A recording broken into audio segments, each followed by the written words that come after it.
Alright guys, I promised some of you that I would do a video of the math because we struggled with the math on the quiz.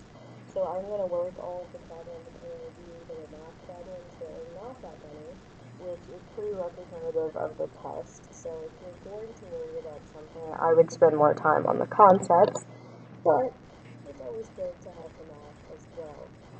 So let's go ahead and start working our way through these. If you understand the concepts, it's really going to help you with the math in this unit. So, number one on the back is a math problem. It says, what is the speed of a periodic wave disturbance, frequency 2.5 hertz, and wavelength 0.6 meters? So, they've given you frequency 2.5, wavelength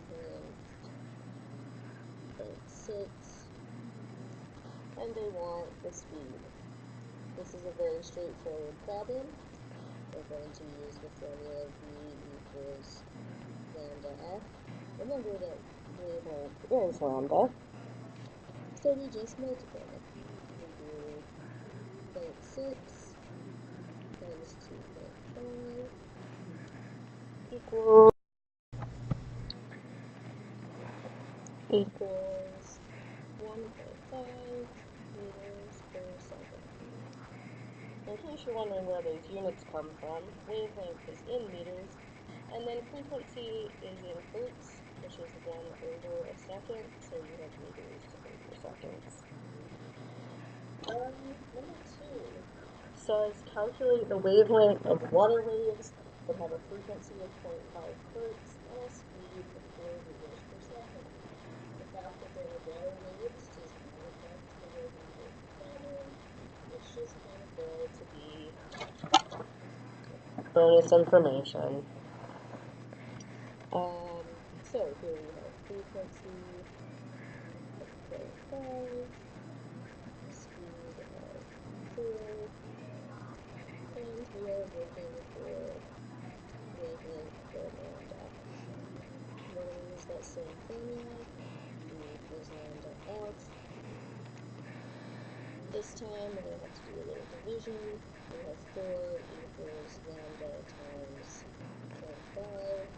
So we would divide both sides by 0.5 and get that lambda is 8 meters.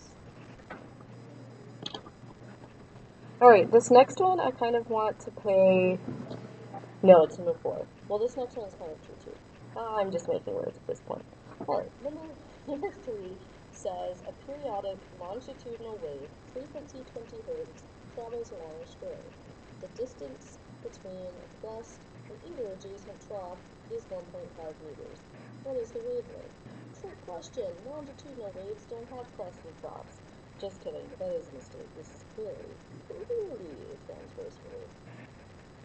Because longitudinal waves have compressions and rarefactions. Doesn't matter to do the math. So the way I would go about this one is I would draw it. So we have a wave, and what they have told us is the distance from crest to trough is 1.5. And then they want to know wavelength. Well, this is not wavelength they've given us, because wavelength is from crest to crest, or trough to trough. So this is wavelength. And that's going to be 2 times 1.5. So that's 3 meters. It then asks for the speed of the wave. That's pretty simple. They told us the frequency was 20 hertz. We now know the wavelength is 3 meters. V equals lambda f. 3 times 20 equals 60 meters per second. Alright, this fourth one This is the one where we were on the struggle bus on the quiz. And I asked you in class today to write down a formula that I think is going to help, but I'm not sure all of you actually did. And that's basically just turning the definitions of frequency and wavelength, or frequency and period, into their own equations. So off to the side over here, I'm going to go ahead and do that. So it asks us about period first. So let's think about period. Period is the time that it takes for one wave. So t, which is period, equals the total time. If you're given the time for more than one wave, then you would take the total time and you would divide it by the number of waves you have, because that would give you the time for just one wave, which is what you want. The second thing it asks us for is frequency. Frequency is the number of waves in 1 second. If it gives you the number of waves that happens in more than 1 second, then you would take the number of waves and divide it by the amount of time. Don't get these two confused, and don't see a problem like this and just do 1 over 16 and 1 over 4. Because that's what I saw on the quiz. Either people got them completely backwards, or they just divided things by 1. Because it's true that once you get one of these, once you get either period or frequency, you don't actually have to divide the other one out. You can just do 1 over, but you have to have the first. You have to know what you're doing on the first one. You can't just divide random things 1 over something. So let's look at the questions they've asked us. They have told us that our number of waves is 16, and our amount of time is 4 seconds. I'm just going to change colors to make things a little clearer here. So to get period,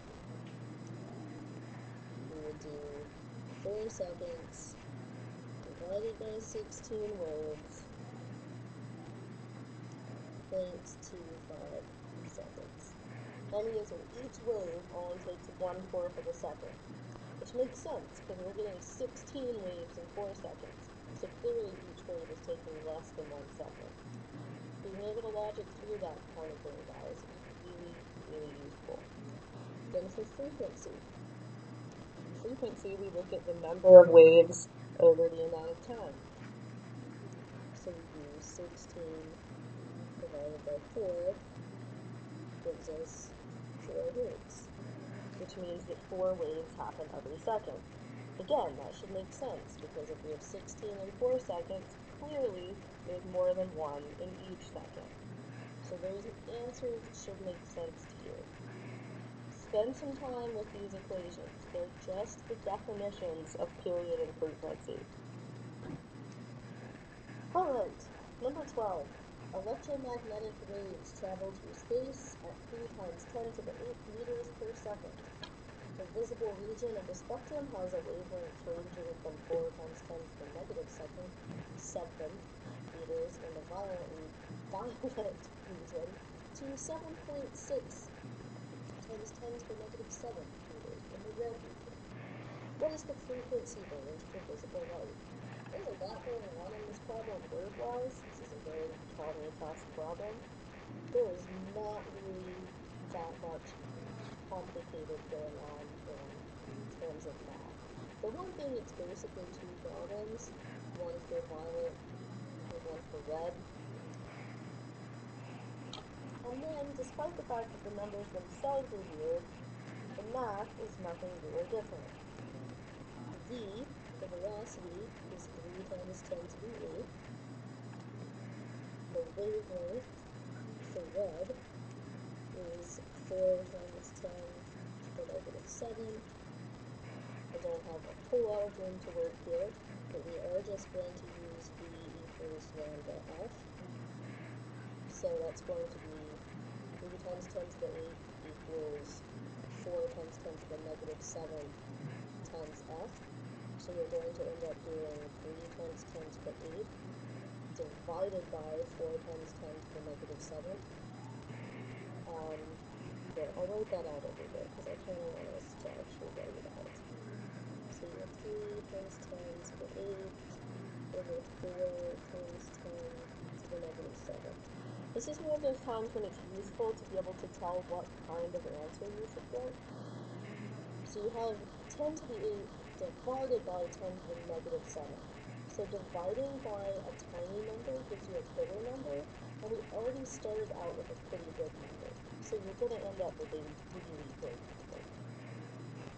That really big number comes out to a frequency of 7.5 times 10 to the 14th. Nope. Yes, sorry, I'm easily confused. And about easy. 7.5 times 10 to the 14th hertz. And then we do exactly the same thing, we just use a different wavelength. Our velocity is still 3 times 10 to the 8th. Our wavelength is now 7.6 times 10 to the negative 7th. Again, we have to divide 3 times 10 to the 8th, 7.6 times 10 to the negative 7th. Again, we're going to get a really large number, 3.9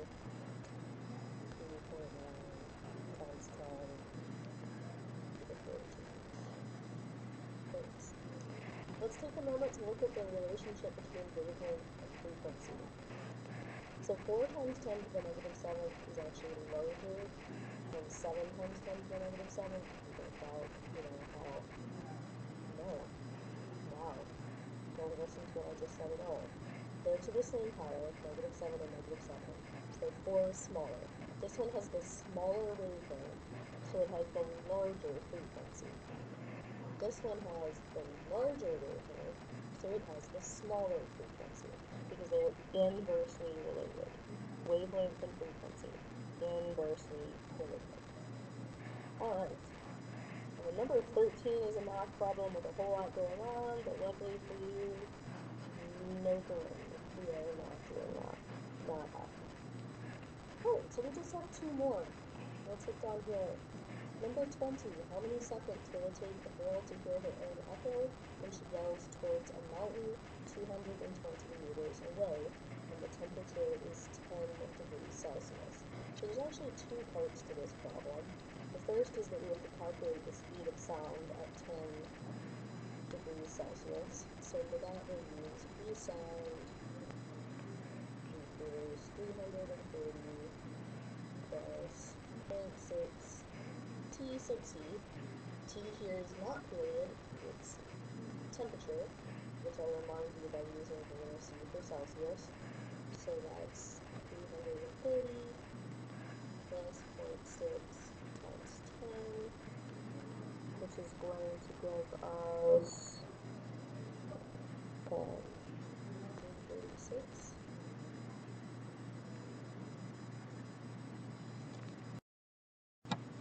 The second part of the problem is an echo problem. How long will it take her to hear if she's this distance away? So this goes back to the oldest formula we know. V equals V over T. V is 336. D is 220. So for T, so we would actually cross multiply to get the T over here. And it would end up being T is 220 divided by 336, which gives you 0.65 seconds. However, there's a trick. It's an echo problem. Now, in all of the echo problems we worked in class, you had to divide something by 2, because it was giving you the time that it took to go there and back, but then it was asking you about the distance to only go there. So we had to divide the time by 2 to get the time that it would take it to go one way. This problem is asking you the opposite. It's telling you the distance to go one way from the girl to the mountain, but it's asking for the time for her to hear the echo. So that's for the sound to go there and back. So we have to multiply this time times 2. And I am getting 1.3 seconds. So if you see an echo problem, you're going to have to either multiply by 2 or divide by 2. Just read what it's asking you for to see. If you care about there and back, you're probably going to multiply something by 2. If you care about just going there, you're probably going to have to divide.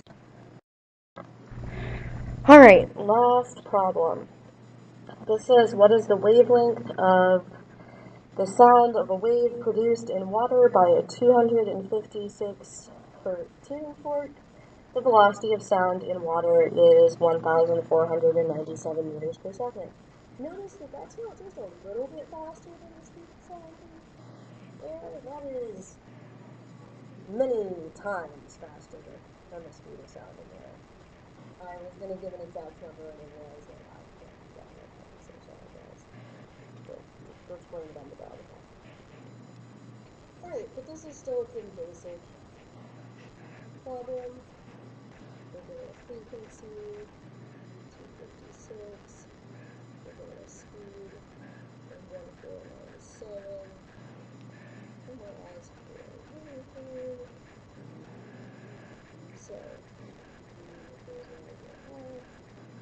1497. Equals 30 times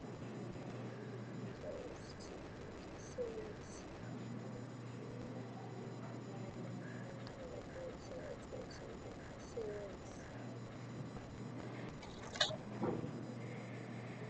And to get that wavelength is equal to, what did I just write? Right? It's 5.8, and we wrote 5.3 instead of 3.8. My heart. The answer is 5.8.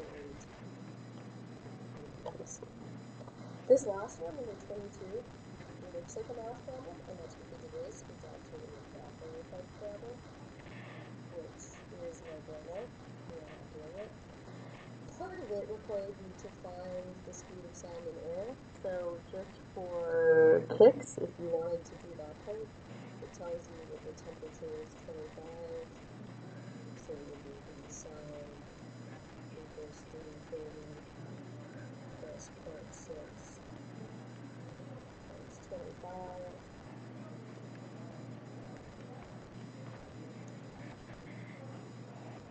Sorry, I'm struggling with my calculator.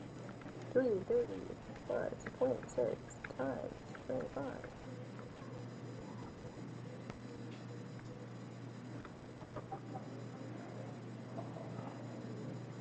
Am I dumb? I am not getting the answer to atomic key. Give me a second. Alright, 0.6 times 25 is 15, plus 330.